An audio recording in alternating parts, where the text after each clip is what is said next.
ఆయనొక అపర చాణక్యుడు, రాజకీయ గండరగండుడు.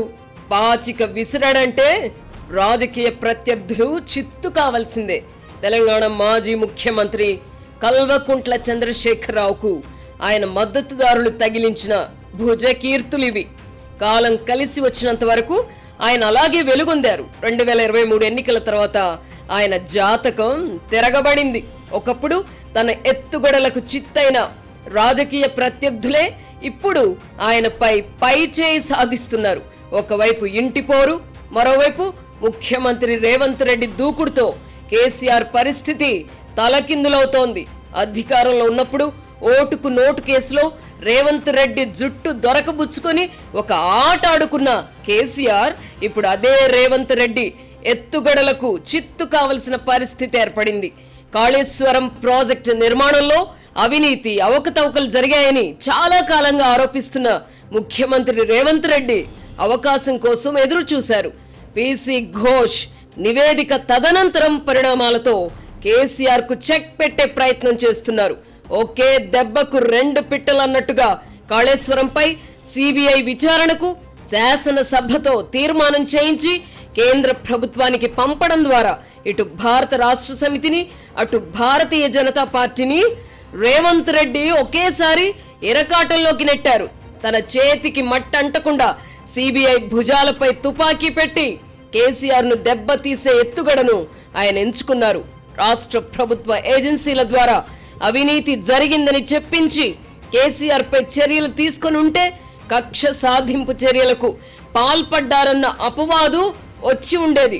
అదే సమయంలో రాష్ట్ర ప్రభుత్వ ఏజెన్సీల విశ్వసనీయత ప్రశ్నార్థకంగా ఉండేది. దీంతో నిజాన్ని నిగ్గు తేల్చే బాధ్యతను సిబిఐకి బదలాయించారు. ఈ చర్య వల్ల ఒక రకంగా భారతీయ జనతా పార్టీ కూడా ఇరకాటంలో చిక్కుకుంది.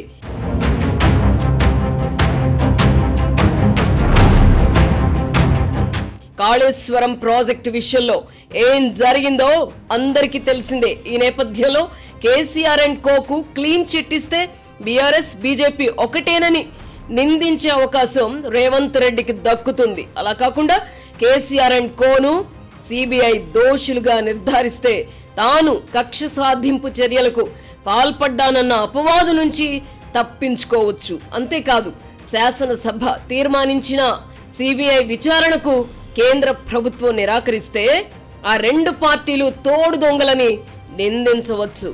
రాజకీయాల్లో తనకు లోతు తెలియదని అనుకోవద్దని వివిధ సందర్భాలలో ముఖ్యమంత్రి వ్యాఖ్యానిస్తూ రావడం ఈ సందర్భంగా గమనార్హం. ఫార్ములా 1 కారు రేసు వ్యవహారం, ఫోన్ ట్యాపింగ్ ఉదంతంతో రాష్ట్ర ప్రభుత్వం చేపట్టిన దర్యాప్తుపై ఒక అడుగు ముందుకు 2 అడుగులు వెనక్కు అన్నట్టుగా ఉంది. ఈ నేపథ్యంలో కాళేశ్వరం ప్రాజెక్టు వ్యవహారం లడ్డూలా రేవంత్ రెడ్డి చేతికి అంది వచ్చిన ఈ అవకాశాన్ని దొరకపుచ్చుకున్న ముఖ్యమంత్రి తనలోని రాజకీయ చాతుర్యాన్ని ప్రదర్శించారు. చాతుర్యం అని ఎందుకు అనవలసి వచ్చిందంటే కాళేశ్వరం వ్యవహారంపై రాష్ట్ర ప్రభుత్వ ఏజెన్సీలతో మాత్రమే దర్యాప్తు జరిపిస్తానని భారత రాష్ట్ర సమితి ముఖ్యులు భావించారు. వారి అంచనాలకు భిన్నంగా కేసును సిబిఐకి అప్పగించడంతో బీఆర్ఎస్ నేతలు కంగు తిన్నారు. అందుకే కాంగ్రెస్ అగ్రనేత రాహుల్ గాంధీ తరచుగా విమర్శించే సిబిఐని ఎంచుకోవడం ద్వారా రేవంత్ రెడ్డి పార్టీ అధిష్టానాన్ని కూడా ధిక్కరిస్తున్నారని విమర్శలు చేశారు. పీసీ ఘోష్ కమిషన్ నివేదిక ఆధారంగానే ముఖ్యమంత్రి తదుపరి చర్యలు తీసుకుంటారని భావించి సదరు కమిషన్ నివేదిక ఆధారంగా చర్యలు తీసుకోకుండా నిలువరించాలని హైకోర్టును ఆశ్రయించారు. హైకోర్టు ఉత్తర్వులు ఎలా ఉన్నా తన లక్ష్యం దెబ్బతినకూడదని భావించి ఎన్డీఎస్ఏ వంటి సంస్థల నివేదికల ఆధారంగా సిబిఐ చేత విచారణ జరిపించాలని నిర్ణయించినట్టు ముఖ్యమంత్రి ప్రకటించారు. ఈ విషయంలో కూడా బీఆర్ఎస్ నేతల అంచనాలకు భిన్నంగా ఆయన వ్యవహరించారు. హైకోర్టు కూడా సిబిఐ విచారణను అడ్డుకోజాలమని ప్రకటించింది. దీంతో నీళ్లిచ్చిన మహానేతపై నిప్పులు కురిపిస్తారా అంటూ కేసీఆర్ తన సొంత మీడియాలో కథనాలు వండివార్చారు. రాష్ట్రాన్ని సాధించిన మనిషిపై సిబిఐ విచారణ జరిపించడం అన్యాయమని విమర్శలు చేశారు. కేసీఆర్ కు వ్యతిరేకంగా మహా కుట్ర జరిగిందని రేవంత్ రెడ్డి, ఆంధ్రప్రదేశ్ ముఖ్యమంత్రి చంద్రబాబు ప్రధాని నరేంద్ర మోదీ కలిసి కుట్ర పన్నారని నిందించడం మొదలుపెట్టారు. ఇంకా నయం, చైనాలో ఇటీవల సమావేశమైన జిన్పింగ్, పుతిన్, మోదీ కలిసి కుట్ర చేశారని ఆరోపించడం లేదంటూ సోషల్ మీడియాలో వ్యంగ్యాస్త్రాలు సంధించారు. తెలంగాణ ఏర్పడి 11 సంవత్సరాలు దాటినా ఇప్పటికీ రాజకీయంగా ఇబ్బంది ఎదురైన ప్రతిసారి చంద్రబాబును బూచిగా చూపించడం భారత రాష్ట్ర సమితికి అలవాటే. ఇప్పుడు కూడా కేసీఆర్ పై సిబిఐ విచారణ జరిగితే అందుకు చంద్రబాబు కారణమని నిందించడం మొదలుపెట్టారు. తెలంగాణ సెంటిమెంట్ పూర్తిగా ఆవిరైతే కేసీఆర్ కు ఎజెండా ఉండదు. కనుక రాజకీయ వ్యూహంలో భాగంగా చంద్రబాబును ముడిసరుకుగా వాడుకోవడాన్ని ఆక్షేపించాల్సింది లేదు. అయితే సిబిఐ విచారణ పర్యవసానాలు తెలంగాణ రాజకీయాలపై ఎలా ఉండబోతున్నాయన్నదే ఇప్పుడు కీలకంగా మారింది.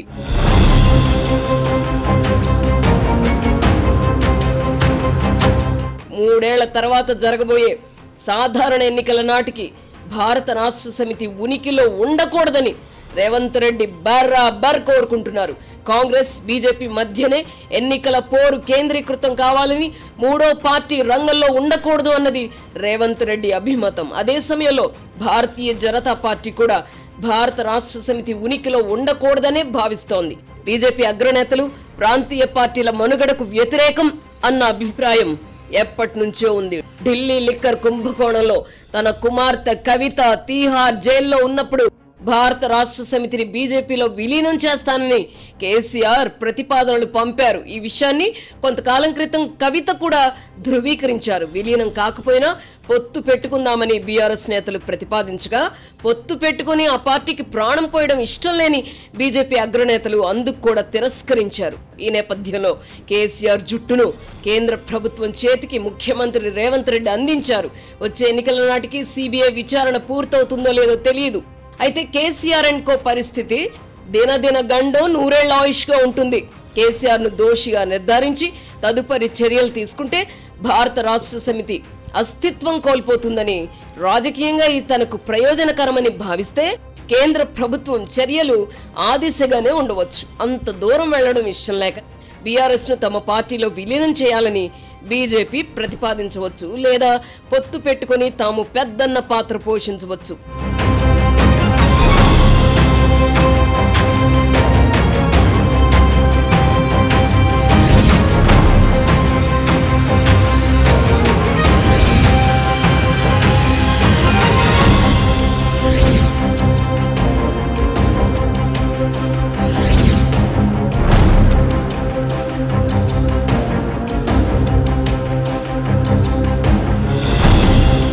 ప్రస్తుతం బీఆర్ఎస్ నిస్సహాయ స్థితిలో ఉందని చెప్పవచ్చు. ముఖ్యమంత్రి రేవంత్ రెడ్డిపై వంటి కాలిపై లేచినట్టుగా కేంద్ర ప్రభుత్వంపై కాలు దువ్వలేరు. ఆమ్ ఆద్మీ పార్టీ అధినేత అరవింద్ కేజ్రీవాల్ ప్రస్తుత పరిస్థితి అందరికీ తెలిసిందే. లిక్కర్ కుంభకోణంలో అరెస్ట్ అయి జైలుకు వెళ్లక ముందు కేజ్రీవాల్ జాతీయ రాజకీయాల్లో ఓ వెలుగు వెలిగారు. కాంగ్రెస్ పార్టీకి తానే ప్రత్యామ్నాయం అనే దాకా ఆయన ఆలోచనలు సాగాయి. ఇప్పుడు జాతీయ రాజకీయాల్లో ఆప్ పార్టీ ఉనికి లేకుండా పోయింది. ఇండియా కూటమి నేతలు కూడా కేజ్రీవాల్ ను పట్టించుకోవడం లేదు. ఇకపై మహా అయితే భారతీయ జనతా పార్టీ విజయానికి హర్యానాలో సహకరించినట్టుగా మున్ముందు జరిగే ఎన్నికల్లో కూడా అదే పాత్ర పోషించవచ్చు. కళ్ళెదురుగా కేజ్రీవాల్ అనుభవాన్ని చూస్తూ కూడా కేసీఆర్ అండ్ కో తల ఎగరేస్తారని భావించలేం. చంద్రబాబు, రేవంత్ రెడ్డికి ముడిపెట్టి రాజకీయంగా ప్రయోజనం పొందాలనుకోవడం వేరు. కేంద్ర పెద్దలు మోదీ శాలతో పెట్టుకొని మనుగడ సాగించడం వేరు. కేసీఆర్ మీదనే సిబిఐ విచారణ జరిపిస్తారా అని హైదరాబాద్ లో కూర్చొని విమర్శలు చేసినా గింజుకున్నా ప్రయోజనం ఉండదు. లిక్కర్ కేసులో అరెస్ట్ అయ్యే వరకు కేజ్రీవాల్ జాతీయ స్థాయిలో కేసీఆర్ కంటే బలమైన నాయకుడు. పలు రాష్ట్రాల్లో ఆమ్ ఆద్మీ పార్టీని విస్తరించారు. ఆయన బాటలోనే కేసీఆర్ కూడా పలు రాష్ట్రాల్లో బీఆర్ఎస్ ను విస్తరించాలనుకున్నారు. చివరకు సొంత రాష్ట్రంలోనే చతికిల పడ్డారు. కేజ్రీవాల్ కూడా ఇదే అనుభవం ఎదురైంది. పుట్టిల్లు ఢిల్లీలోనే ఆప్ పార్టీ తుడిచిపెట్టుకుపోయింది. కేజ్రీవాల్ ఉద్యోగం పోయింది.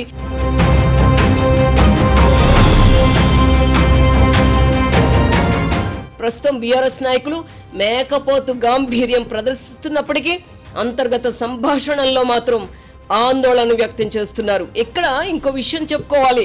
ఆంధ్రప్రదేశ్ ముఖ్యమంత్రిగా జగన్మోహన్ రెడ్డి ఉన్నప్పుడు రాష్ట్ర ప్రభుత్వ ఏజెన్సీ జరిపిన దర్యాప్తు నివేదిక ఆధారంగా చంద్రబాబును జైల్లో పెట్టారు. దీంతో చంద్రబాబు పట్ల ప్రజల్లో సానుభూతి ఏర్పడింది. కేజ్రీవాల్ ను కేంద్ర ప్రభుత్వ ఏజెన్సీలు అరెస్ట్ చేశాయి. చంద్రబాబు విషయంలో జరిగినట్టుగా కేజ్రీవాల్ కు సానుభూతి లభించలేదు. ప్రధానమంత్రి నరేంద్ర మోదీపై ప్రతిపక్షాలు ఎన్ని ఆరోపణలు చేస్తున్నప్పటికీ ప్రజల్లో ఆయన విశ్వసనీయత సన్నగిల్లలేదు. అమెరికా అధ్యక్షుడు ట్రంప్ చేష్టల కారణంగా మోదీ ప్రతిష్ట జాతీయంగా అంతర్జాతీయంగా మరింత పెరిగింది. ఈ నేపథ్యంలో కేసీఆర్ అండ్ కో కేంద్ర పెద్దలను ధిక్కరించజాలరు. ఒక్క మాటలో చెప్పాలంటే కేసీఆర్ రాజకీయ భవిష్యత్ ఇప్పుడు బీజేపీ పెద్దల చేతుల్లోనే ఉంది. ప్రస్తుతానికి వారి టర్మ్స్ కు లోబడి నడుచుకోవాల్సిన పరిస్థితిలో కేసీఆర్ ఉన్నారు. రాజకీయాల్లో ఎక్కడ నెగ్గాలో కాదు, ఎక్కడ తగ్గాలో కూడా తెలియాలి. అది తెలుసుకున్నందువల్లే ఎన్నో ఒడిదుడుకులు ఎదురైన 30 ఏళ్ల క్రితం ముఖ్యమంత్రిగా ప్రమాణ స్వీకారం చేసిన చంద్రబాబు మధ్యలో కొన్నాళ్లు అధికారం కోల్పోయినా మళ్ళీ ఇప్పుడు ముఖ్యమంత్రిగా ఉన్నారు. చంద్రబాబును వివిధ సందర్భాలలో ఈసడించుకున్న కేసీఆర్ ప్రస్తుత గడ్డు పరిస్థితుల్ని ఎలా అధిగమిస్తారో చూడాలి. చంద్రబాబును హైదరాబాద్ నుంచి తరిమేసిన ఘనుడు కేసీఆర్ అని బీఆర్ఎస్ నేతలు గొప్పగా చెప్పుకుంటారు. ప్రతికూల పరిస్థితుల్లో వెనకడుగు వేయడం, తగ్గి ఉండడం తెలుసు కనుకనే చంద్రబాబు మళ్లీ అధికారంలోకి రాగలిగారు. 3 ఏళ్ల తర్వాత జరిగే ఎన్నికల్లో విజయం సాధించి కేసీఆర్ మళ్లీ ముఖ్యమంత్రి కాగలరా అంటే ప్రస్తుతం చెప్పలేని పరిస్థితి. నిజానికి 6 నెలల క్రితం భారత రాష్ట్ర సమితి పుంజుకుంది. ఎన్నికలు ఎప్పుడు జరిగినా అధికారం తమదే అని బీఆర్ఎస్ నేతలు బలంగా నమ్మారు. ఇప్పుడు అదే పరిస్థితి ఉందా అంటే చెప్పలేం. ఎందుకంటే ఎన్నికల వైతరణిని కేసీఆర్ సునాయాసంగా దాటాలంటే మధ్యలో ఎన్నో గండాలను అధిగమించాల్సి ఉంటుంది. కాళేశ్వరం కేసులో విచారణ జరపబోతున్న సిబిఐ వచ్చే ఎన్నికల నాటికి ఆయన్ను నిర్దోషిగా ప్రకటించి వదిలేస్తే మాత్రం ప్రజల్లో సానుభూతి ఏర్పడి కేసీఆర్ ముఖ్యమంత్రి కావచ్చు. కేంద్ర పెద్దలు అంత ఉదారంగా వ్యవహరిస్తారా అన్నది ప్రశ్నార్థకమే. కీలెరిగి వాత పెట్టినట్టు తెలంగాణ ముఖ్యమంత్రి రేవంత్ రెడ్డి కాళేశ్వరం అంశాన్ని తెర మీదకి తెచ్చారు. నిజానికి ఈ అంశం అటకెక్కినట్టే అని ఇప్పటి వరకు అందరూ భావించారు. ఏకంగా సిబిఐ విచారణను రేవంత్ రెడ్డి కోరతారని చాలా మంది ఊహించలేదు. ఈ నేపథ్యంలో సిబిఐ విచారణ ప్రారంభమవడంలో జాప్యం జరిగే కొద్దీ స్థానికంగా బీజేపీపై ఒత్తిడి పెరుగుతుంది. బీఆర్ఎస్ నాయకులు ఆరోపిస్తున్నట్టుగా రేవంత్ రెడ్డి, చంద్రబాబు, మోదీ కలిసి కుట్ర పన్నారన్నది నిజమే అనుకుందాం. ఇలాంటి రాజకీయాలు కేసీఆర్ కు కొత్త కాదు. 2019 ఎన్నికల్లో చంద్రబాబును ఓడించడానికి జగన్మోహన్ రెడ్డితో కలిసి కుట్ర చేశారు కదా. ప్రస్తుతం సాధారణ ఎన్నికలకు 3 ఏళ్లకు పైగా వ్యవధి ఉన్నందున సిబిఐ విచారణ ఎలా ఉండబోతుందన్నదే కీలకం. బీఆర్ఎస్ నాయకులు ఆరోపిస్తున్నట్టుగా బీజేపీ పెద్దలకు ముఖ్యమంత్రి రేవంత్ రెడ్డికి మధ్య అవగాహన నిజంగానే ఉందనే అనుకుందాం. అదే నిజమైతే ప్రస్తుత సంకటం నుంచి కేసీఆర్ తప్పించుకోలేరని చెప్పవచ్చు. కాంగ్రెస్, బీజేపీ ఆటలో కేసీఆర్ పావుగా మారతారని ఎవరైనా ఊహించగలరా? ప్రస్తుతానికి రాజకీయ ఎత్తుగడల్లో ముఖ్యమంత్రి రేవంత్ రెడ్డిదే పై చేయింది. ఇకపై బీజేపీ, బీఆర్ఎస్లలో ఎవరిది పై చేయి కాబోతుందన్నది తేలాలంటే వేచి ఉండాల్సిందే. నిన్నటిదాకా బీఆర్ఎస్ ను విమర్శించినా తెలంగాణ అస్తిత్వంపై దాడి చేసినట్టు ప్రచారం చేసిన వాళ్ళు, కేసీఆర్ అధికారంలో ఉన్నప్పుడు లబ్ధి పొందిన వాళ్ళు ఎందుకనో ప్రస్తుతం మౌనంగా ఉన్నారు. కేసీఆర్ పై సిబిఐ విచారణ జరపడం అంటే తెలంగాణ అస్తిత్వంపై దాడి చేయడమేనని గుండ్రని బల్లల చుట్టూ కూర్చొని చర్చలు చేయడం లేదు కూడా.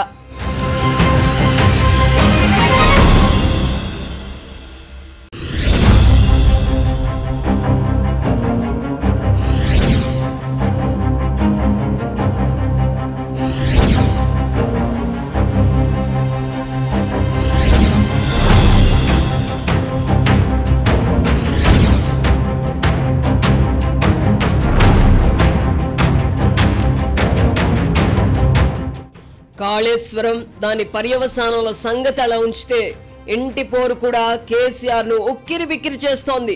ఇంటి గుట్టు లంకకు చేటు అంటారు. ఇప్పుడు కేసీఆర్ పరిస్థితి అలాగే ఉంది. కాళేశ్వరం ప్రాజెక్టులో అవినీతి జరిగిన మాట వాస్తవమేనని, కాకపోతే అప్పటి సాగునీటి శాఖ మంత్రి హరీష్ రావు మాత్రమే అవినీతికి పాల్పడ్డారని కేసీఆర్ కుమార్తె కవిత స్వయంగా ప్రకటించారు.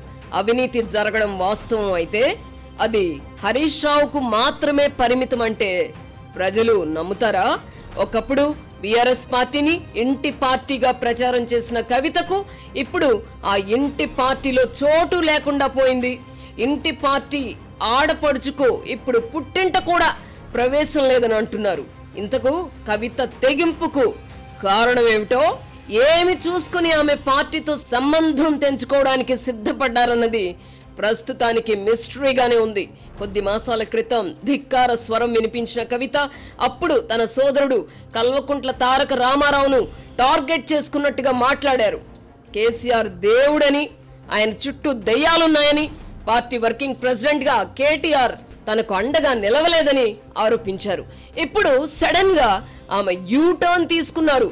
నాన్నను, పార్టీని, రామన్నే కాపాడుకోవాలని కోరారు. కేవలం హరీష్ రావు, సంతోష్ రావులను మాత్రమే ఆమె టార్గెట్ చేసుకున్నారు. మొదట్లో ఆమె హరీష్ రావు జోలికి వెళ్ళలేదు. ఇప్పుడు కవిత అనే బాణం దిశ మార్చుకుంది. మొదట్లో కేటీఆర్ కు గుచ్చుకుంటే ఇప్పుడు దిశ మార్చుకొని హరీష్ రావుకు గుచ్చుకుందేమిటా అని రాజకీయ పరిశీలకులు సైతం ఆశ్చర్యపోతున్నారు. కేసీఆర్ ఇంటిలో మొదలైన పోరుకు కారణం దోచుకున్నది పంచుకోవడంలో వచ్చిన తేడాల వల్లనే అనే ప్రచారం జరగడంతో కవిత తన దిశను మార్చుకున్నారా, లేక ఆమె కేసీఆర్ వదిలిన బాణమేనా అన్న సందేహాలు ఇప్పుడు కలుగుతున్నాయి.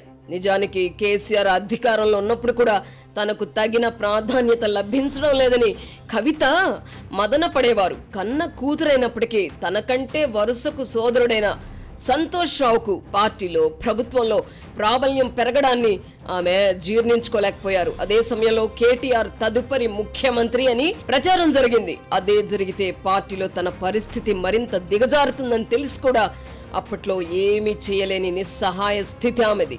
ఇంతలో ఎన్నికలు రావడం, నిజామాబాద్ నుంచి పోటీ చేయవద్దని కేసీఆర్ ఆదేశించడంతో ఆమెకు పుండు మీద కారం రాసినట్టయింది. పార్టీ అధికారం కోల్పోయినా కేటీఆర్, హరీష్ రావులు ఎమ్మెల్యేలయ్యారు.